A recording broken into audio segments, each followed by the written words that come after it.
नमस्कार। Story AI में आपका स्वागत है। आज हम आपके लिए लाए हैं मुंशी प्रेमचंद की प्रसिद्ध कहानी शूद्र।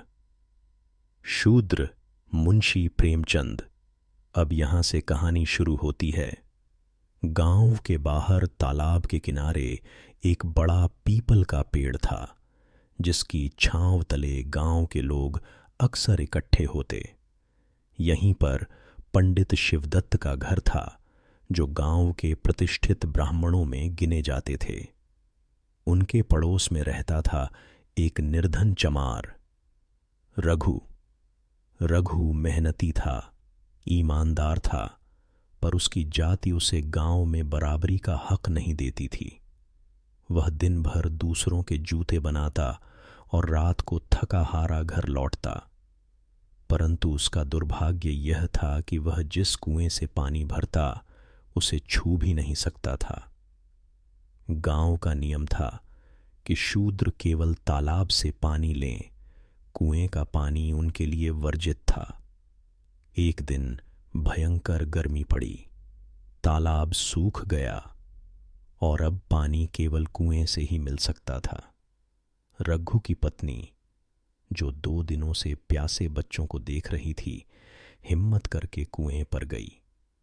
वहां उसने ब्राह्मणों और ठाकुरों को देखा, पर विवशता इतनी बढ़ गई थी कि उसने झिझकते हुए पानी भरने की कोशिश की। जैसे ही उसके हाथ रस्सी पर गए, पंडित शिवदत्त ने उसे देख लिया।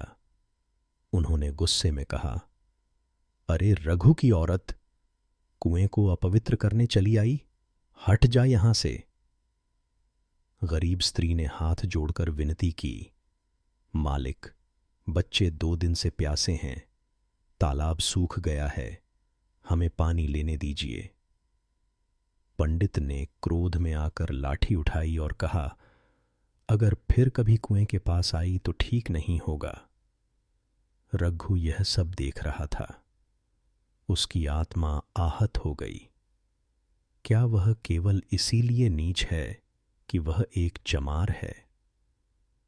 क्या उसके बच्चों को पानी पीने तक का अधिकार नहीं? रघु ने ठान लिया कि वह इस अन्याय के खिलाफ खड़ा होगा। अगले ही दिन वह अपने परिवार के साथ गांव छोड़कर चला गया। गांव के लोगों को लगा कि एक चमार के जाने से क्या फर्क पड़ेगा, पर कुछ दिनों बाद उन्हें एहसास हुआ कि जूते बनाने वाला अब कोई नहीं बचा। रघु ने दूसरे गांव में अपनी मेहनत और ईमानदारी से एक नई जिंदगी बनाई।